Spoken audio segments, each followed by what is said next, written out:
बिछ गई सियासी विसात, खेला जा रहा है सियासी खेल, जारी है वार पलटवार। शह और मात के खेल में बनाई जा रही है रणनीति। कौन पड़ेगा किस पर भारी, ये कभी भी सिर्फ हस्तक्षेप.com पर अमलेंदु उपाध्याय के साथ।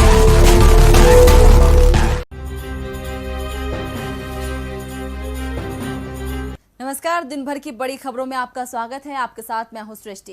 इस बुलेटिन में आज बात होगी कल से शुरू होने वाले संसद सत्र की। जानेंगे कि सिंधिया को क्यों नहीं अपना पा रही बीजेपी, उद्धव ने क्यों दी कंगना को चेतावनी। साथ ही बात होगी बिहार में जेडीयू से एलजेपी की नाराजगी की और आखिर में बात देश में विदेशी व्यापार में आई कमी की। लेकिन तमाम बड़ी खबरों से पहले एक नजर सुर्खियों पर।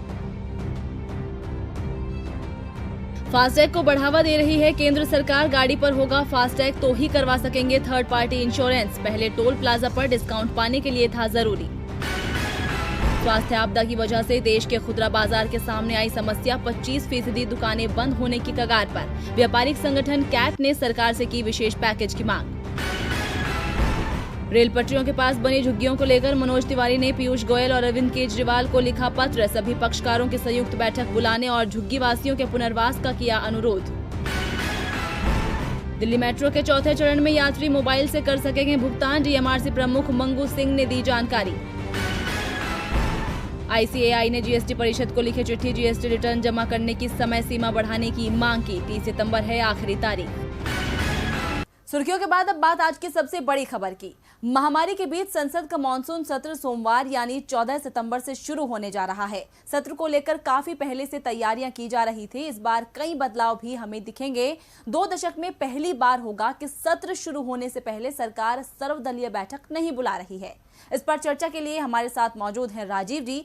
राजीव जी, बहुत बहुत स्वागत है आपका। लेकिन चर्चा शुरू करने से पहले आपको बताते हैं कि सत्र के लिए सरकार की क्या है तैयारी।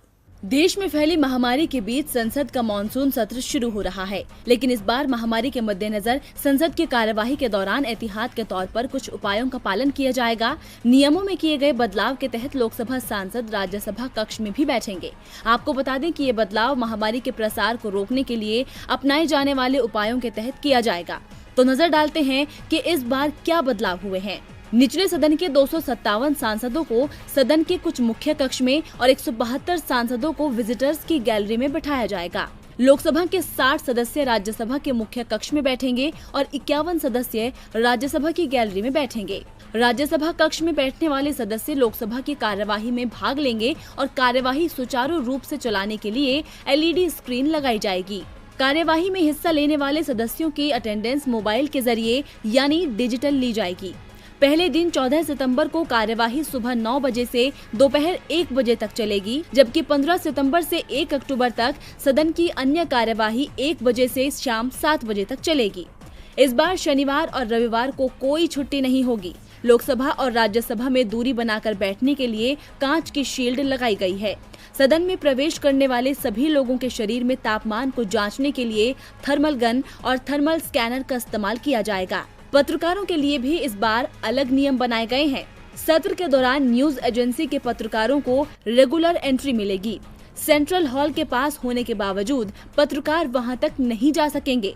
लोकसभा की कार्यवाही के लिए कुल 30 मीडिया प्रतिनिधियों को पास जारी होगा। राज्यसभा के लिए 20 पत्रकारों को ही पास मिलेगा। संसद भवन परिसर में मौजूद कैंटीन में पहले की तरह भोजन नहीं उपलब्ध होगा, बल्कि पैक्ड भोजन उपलब्ध होगा।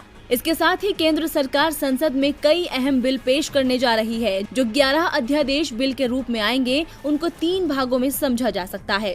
पहला, आर्थिक क्षेत्र से जुड़ा कानून, दूसरा कृषि क्षेत्र से जुड़े कानून और तीसरा चिकित्सा क्षेत्र से जुड़े हुए कानून। तो बिल पेश कर सकती है सरकार। Taxation and other laws ordination 2020, banking regulation ordinance 2020, salary and allowances of ministers amendment ordinance 2020, salary allowances and pension of member of parliament amendment ordinance 2020, essential commodities amendment ordinance, farmers produce trade and commerce ordinance 2020, farmers agreement on price and farm services, Indian medicine central council ordinance 2020, homeopathy central council ordinance 2020, epidemic disease amendment ordinance 2020 और insolvency and bankruptcy code ordinance 2020। इसके साथ ही संसद सत्र में जनसंख्या नियंत्रण कानून के लिए प्राइवेट मेंबर बिल लाए जाने की भी आशंका है। हालांकि सरकार की तरफ से आधिकारिक तौर पर बिल से जुड़ी कोई जानकारी नहीं दी गई है। आपको बता दें कि सरकार ने इस मॉनसून सत्र में प्रश्नकाल को हटा दिया था, जिसे लेकर विपक्ष ने काफी हंगामा किया। हालांकि विपक्ष के हंगामे के बाद संसद सत्र में प्रश्नकाल को मंजूरी दी गई, लेकिन ये सिर्फ 30 मिनट का होगा और सिर्फ लिखित प्रश्न ही पूछे जा सकते हैं। राजीव जी, कल से संसद का सत्र शुरू हो रहा है। सरकार सतर्कता की आड़ में विपक्ष की आवाज दबाने में जुटी है। कई मुद्दों पर तो चर्चा से ही इनकार किए जाने की खबरें मिल रही हैं और सत्र शुरू होने से पहले जो सर्वदलीय बैठक होती थी वो भी नहीं बुलाई गई। आमतौर पर इस बैठक में सत्र का पूरा एजेंडा तय हो जाता था। सरकार चाहती तो वर्चुअल बैठक बुला सकती थी। कुछ दिनों पहले LAC के मुद्दे पर भी PM ऐसी बैठक कर चुके हैं। ऐसे में सरकार की मंशा क्या है? देखिए सृष्टि, सरकार की मंशा तो केवल मनमानी की ही लगती है। सरकार ने स्वास्थ्य आपदा के इस काल में हर तरीके की मनमानी चलाने की कोशिश की और इसमें काफी हद तक वो कामयाब भी रही और अब यही बात संसद सत्र पर भी लागू हो रही है। पहले तो सत्र के आयोजन में इतना वक्त लिया गया। जब देश में कुछ हजार केस थे तो स्वास्थ्य कारणों का हवाला देकर संसद चलाने में आनाकानी की गई, लेकिन अभी जब देश में 47 लाख से ज्यादा मामले आ गए हैं तो सारी सावधानियों के साथ सत्र आयोजित हो रहा है, क्योंकि संवैधानिक मजबूरी है। सुरक्षा के जो उपाय अभी अपनाए जा रहे हैं वो पहले भी लागू किए जा सकते थे, मगर सवाल सरकार की मर्जी का था। संसद सत्र के बगैर ही देश में कई महत्वपूर्ण फैसले सरकार एक तरफा लेती रही। अभी संसद सत्र में प्रश्नकाल को न रखने की मनमानी भी वो करना चाह रही थी, लेकिन विपक्ष के मजबूत विरोध के कारण ऐसा नहीं हो पाया। यही मनमानी सर्वदलीय बैठक के लिए भी हो रही है। बीते कुछ महीनों में दर्जनों बैठकें वीडियो कॉन्फ्रेंसिंग के जरिए हुई हैं। मुख्यमंत्रियों के साथ, खिलाड़ियों के साथ, विदेशी राष्ट्राध्यक्षों के साथ मोदी जी ने बैठकें की। डिजिटली चुनाव प्रचार भी हो रहा है। तो फिर परंपरानुसार संसद सत्र के पहले डिजिटली सर्वदलीय बैठक भी हो ही सकती थी, ताकि संसद का कामकाज सुचारू तरीके से चलाने में मदद मिलती। मगर सवाल यही है कि क्या सरकार अपनी मनमानी के आगे किसी को आने देगी, जो साफ दिखाई नहीं दे रहा है। धन्यवाद राजीव जी तमाम जानकारी के लिए। अब रुख करते हैं अगली खबर का। वरिष्ठ वकील प्रशांत भूषण पर अवमानना का मामला अभी पूरी तरह से खत्म नहीं हुआ है। जहां बार काउंसिल के फैसले पर सबकी निगाहें टिकी हैं, तो वहीं प्रशांत भूषण ने सुप्रीम कोर्ट का दरवाजा खटखटाया है और अपील का अधिकार देने की मांग की है। मतलब साफ है कि वो अवमानना मामले में अपने आप को पाक साफ साबित करना चाहते हैं। तो उन्होंने अपनी याचिका में क्या तर्क दिए, इस रिपोर्ट में देखिए। वरिष्ठ वकील प्रशांत भूषण पर अदालत की अवमानना मामले में जब सुप्रीम कोर्ट ने ₹1 का जुर्माना लगाया तो लगा कि अब मामला पूरी तरह से खत्म हो चुका है। लेकिन अब भी इस केस में नए मोड़ आते जा रहे हैं। दोषी ठहराने के कारण भूषण ने अपनी आवाज उठाई है। उन्होंने अपील का अधिकार देने की मांग की है। इसके लिए उन्होंने सुप्रीम कोर्ट का रुख करते हुए रिट याचिका दाखिल की है। याचिका में कहा गया है कि मूल आपराधिक अवमानना मामले में सजा के खिलाफ अपील का अधिकार एक बड़ी और अलग बेंच के जरिए सुना जाए। उन्होंने कहा कि अपील का अधिकार संविधान के तहत एक मौलिक अधिकार है और अंतर्राष्ट्रीय कानून के तहत इसकी गारंटी भी है। ये गलत सजा के खिलाफ एक महत्वपूर्ण सुरक्षा कवच के रूप में कार्य करेगा और वास्तव में रक्षा के रूप में सत्य के प्रावधान को सक्षम करेगा। दाखिल की गई याचिका में अनुरोध किया गया है कि कोर्ट आपराधिक अवमानना के केस में याचिकाकर्ता समेत दोषी शख्स को बड़ी और अलग पीठ में अपील करने का अधिकार दे। भूषण ने ये याचिका उस सजा के खिलाफ लगाई है जिसमें सुप्रीम कोर्ट ने उन्हें अवमानना मामले में सजा सुनाते हुए ₹1 का जुर्माना लगाया था। ₹1 जमा नहीं करने की सूरत में भूषण को 3 महीने की जेल हो सकती है और 3 साल तक प्रैक्टिस करने पर पाबंदी लगाई जा सकती है। इसी मामले में भूषण अपील का अधिकार मांग रहे हैं, लेकिन वहीं दूसरी तरफ बार काउंसिल उनकी तरफ निगाहें टेढ़ी करके बैठा है। दरअसल फैसले के पैराग्राफ 89 में ये कहा गया है कि एक आपराधिक मामले में दोषी ठहराए जाने के बाद बार काउंसिल ऑफ इंडिया यानी BCI अगर चाहे तो वो नामांकन को निलंबित कर सकती है। बार काउंसिल ऑफ इंडिया ने सुप्रीम कोर्ट के फैसले का हवाला देते हुए दिल्ली बार काउंसिल से कहा है कि वो प्रशांत भूषण के ट्वीट्स की जांच करें और कानून के मुताबिक कार्रवाई करें। हालांकि अब तक कोई फैसला नहीं लिया गया है, लेकिन भूषण ने भी अब अपील का अधिकार मांग लिया है। ऐसे में देखना दिलचस्प होगा कि क्या उन्हें अपना अधिकार मिलता है या नहीं। प्रशांत भूषण सुप्रीम कोर्ट में अपने अधिकार की लड़ाई लड़ने की तैयारी में हैं। वहीं मध्य प्रदेश में अलग ही लड़ाई चल रही है। ज्योतिरादित्य सिंधिया और शिवराज में लोकप्रियता की लड़ाई, और इसमें शिवराज सिंधिया पर भारी पड़ते दिख रहे हैं। जहां उपचुनाव होने वाले हैं वहां सिंधिया और शिवराज साथ साथ जा रहे हैं, लेकिन मुख्य भूमिका में सिंधिया नहीं शिवराज नजर आ रहे हैं। देखिए इस रिपोर्ट में। मध्य प्रदेश में उपचुनाव करण और पेचीदा होता जा रहा है। दोनों राष्ट्रीय पार्टियां अपने प्रचार प्रसार में जुट गई हैं।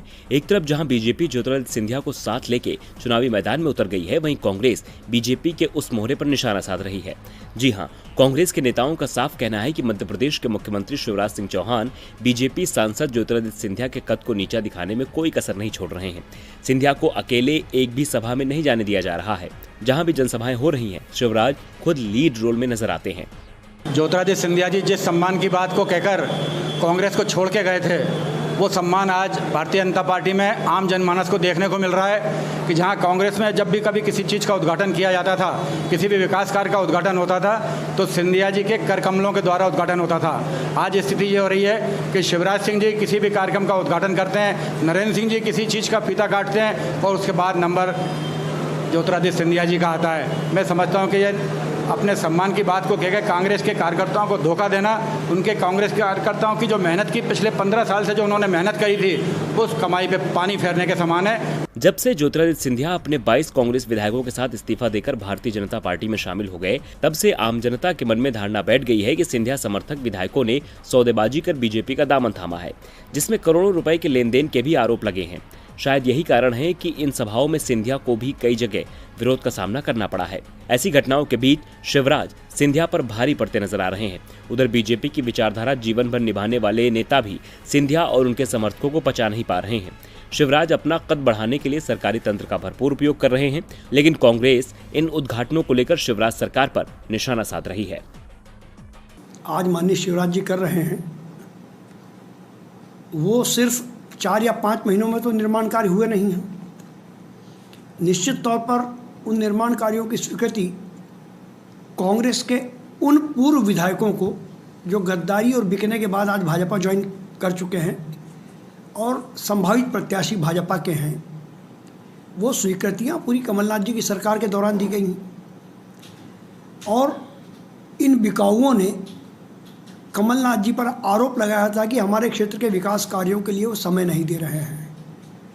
तो क्या अमेरिका के राष्ट्रपति डोनाल्ड ट्रंप से उन्होंने इस निर्माण कार्यों की स्वीकृति ली थी? नंबर 1।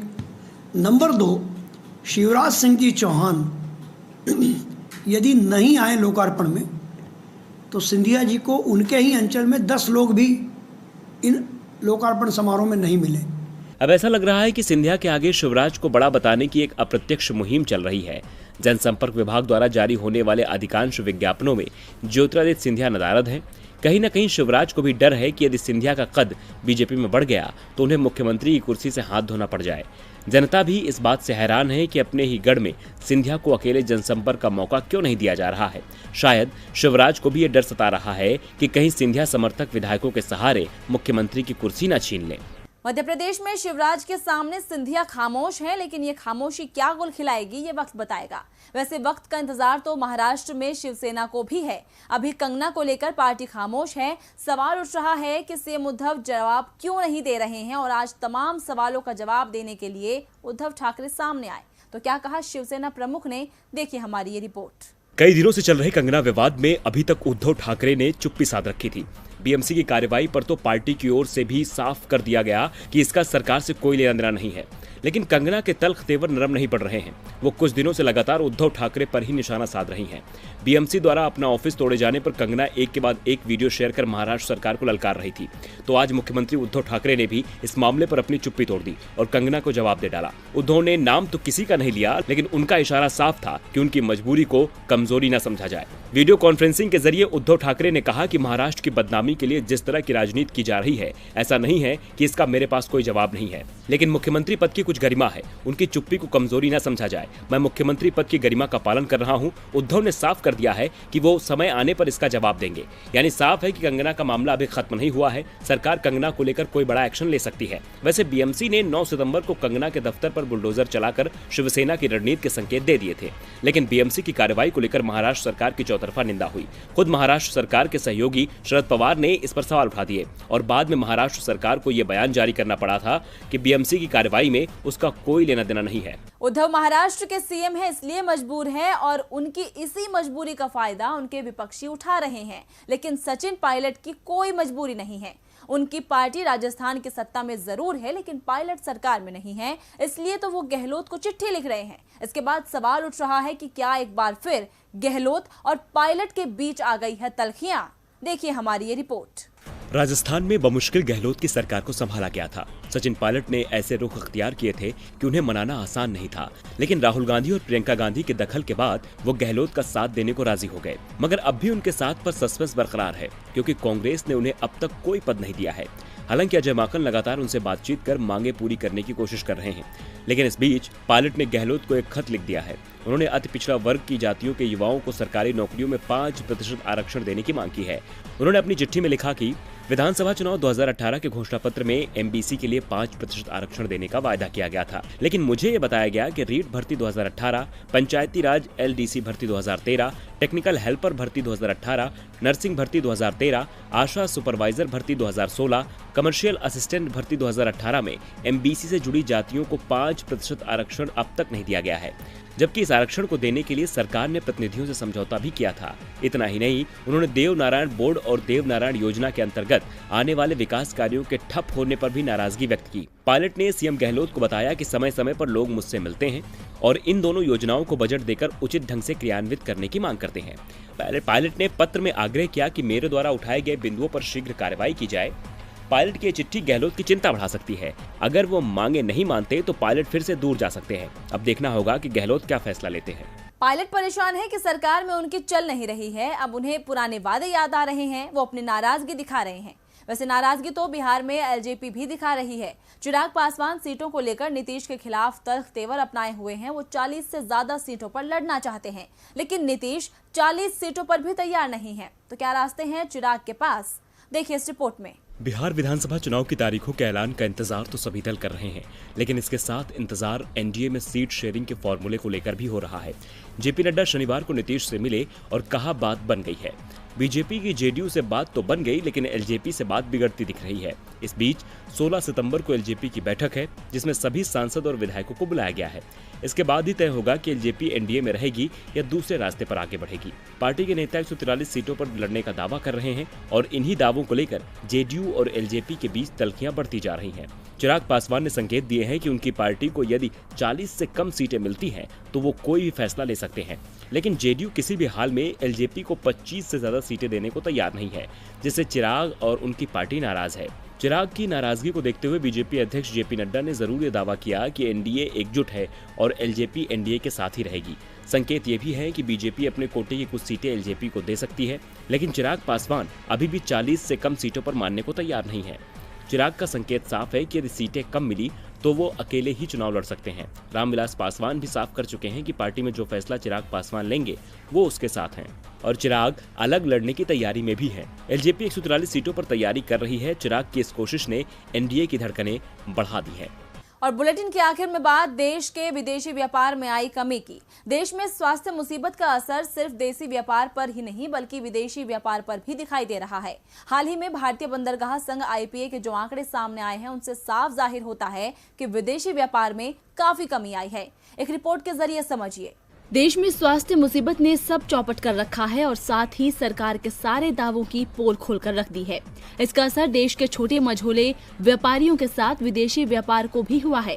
जी हाँ, एक ताज़ा रिपोर्ट में ये बात सामने आई कि देश के प्रमुख बंदरगाहों की सामान की आवाजाही चालू वित्त वर्ष की अप्रैल से अगस्त की अवधि के दौरान 16.56% घटकर 24 करोड़ 50 लाख टन रह गई है। केंद्र सरकार के नियंत्रण वाले इन 12 प्रमुख बंदरगाहों में से मोरमुगांव को छोड़कर अन्य सभी की माल ढुलाई में लगातार 5वें महीने गिरावट देखी गई है। भारतीय बंदरगाह संघ आईपीए के ताज़ा आंकड़ों के अनुसार अप्रैल अगस्त के दौरान चेन्नई, कोचिन और कामराजार बंदरगाहों के ढुलाई में 30% की गिरावट देखी गई।